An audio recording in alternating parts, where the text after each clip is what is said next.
सरकार की। सुखदेव जी कहते हैं परीक्षित ने जैसे प्रश्न किया कि भगवान जब कहते गए थे परसों ही आ जाऊंगो तो कब लौट करके आए। सुखदेव जी कह रहे परीक्षित, कन्हैया को वृद्ध छोड़े 100 वर्ष हो गए। आज कन्हैया को जब 100 वर्ष हो गए तो कन्हैया को एक चिट्ठी मिली और ये चिट्ठी लिखी थी वसुदेव जी ने। वसुदेव जी ने लिखा था, अरे नाना, हम सब कुरुक्षेत्र में इकट्ठे हो रहे हैं। सूर्य ग्रहण आ रहा है और सूर्य ग्रहण के उपलक्ष्य में कुरुक्षेत्र में हम बहुत बड़ा यज्ञ कर रहे हैं और उस यज्ञ में कन्हैया तुम्हें जरूर आना पड़ेगा, क्योंकि वहाँ तुम्हारी माँ यशोदा, बाबा नंद और राधा रानी भी आएंगी। कन्हैया ने जब वसुदेव जी की वो चिट्ठी पढ़ी तो खड़े हो गए। भगवान सारे निमंत्रण ठुकरा सकते हैं लेकिन यज्ञ का निमंत्रण कभी नहीं ठुकरा सकते। इसलिए 8 पटरानियों को लेकर के भगवान कुरुक्षेत्र आए और कुरुक्षेत्र में सबके अलग अलग स्थान बनाए गए, अलग अलग कक्ष बनाए गए रुकने के। भगवान बैठे थे, रुक्मणी कहने लगी कि प्रश्न ही कक्ष है राधा रानी का, लेकिन एक बात का याद रखना, कुछ स्थान ऐसे होते हैं जहाँ खाली हाथ नहीं जाया जाता।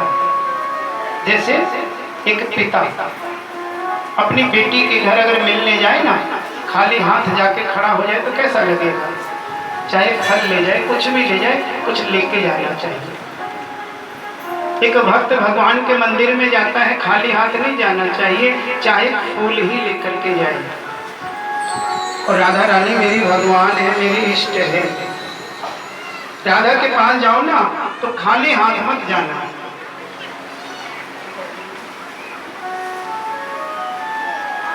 क्योंकि राधा रानी मेरी इष्ट है। रुक्मणी ने सोचा कि अच्छा मौका है राधा रानी की परीक्षा लेने का। बोली ठीक है। रुक्मणी ने क्या किया, दूध को उबाला, खूब उबाला, एक लोटे में रख लिया ढक करके और सोचा उबलता हुआ दूध पिलाऊंगी राधा।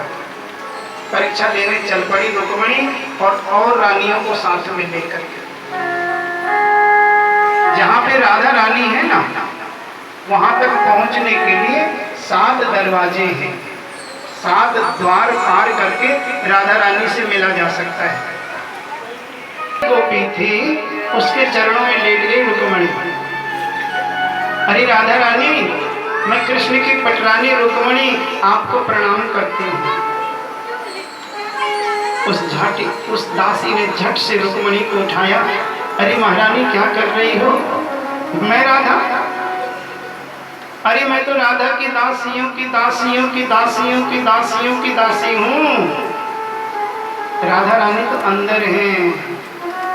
दूसरे दरवाजे पे जो सबसे सुंदर गोपी दिखी, उसके चरणों में प्रणाम किया रुक्मणी ने। उसने भी यही जवाब दिया।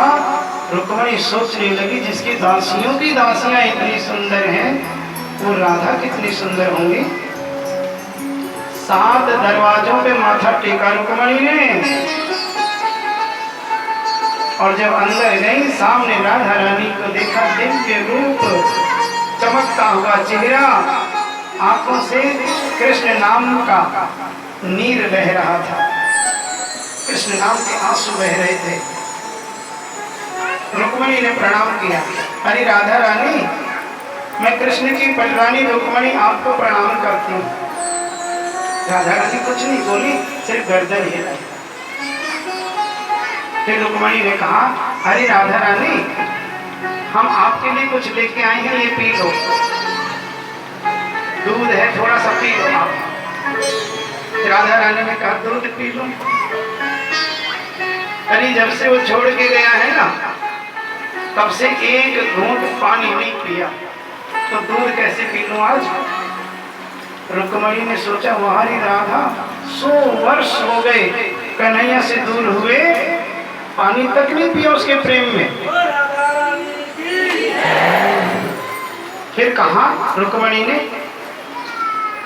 कि राधा रानी ये दूध आपके लिए कृष्ण ने भेजा है। जैसे सुना कृष्ण ने भेजा है, खड़ी हो गई और लोटा छुईना उबलता हुआ दूध मुंह के लगाया और गट गट पी गई एक सांस में। रुक्मणी के रोंगटे खड़े हो गए। उबलता हुआ दूध जैसे राधा ने पिया और डर गई। सीधी भागती हुई आई अपने कक्ष में। आके देखा तो भगवान के पांव में फिलकरे खड़े हुए हैं। भगवान अपने पैर को पकड़े बैठे हैं। रुक्मणी ने डांटना शुरू किया, कहाँ गए थे? कितनी बार कहती हो नंगे पैर मत जाया करो बाहर, कहाँ जला दिए पैर? कन्हैया ने कहा, वाह रुक्मणी, खुद ही जला करके खुद ही पूछ रही हो। रुक्मणी ने कहा, मैंने जलाए? बोले और क्या? अरे तू नहीं जानती, राधा रानी के हृदय में मेरे चरणों का वास है। उबलता हुआ दूध जब राधा ने पिया ना, वो सारा यही गिरा के पैरों पे।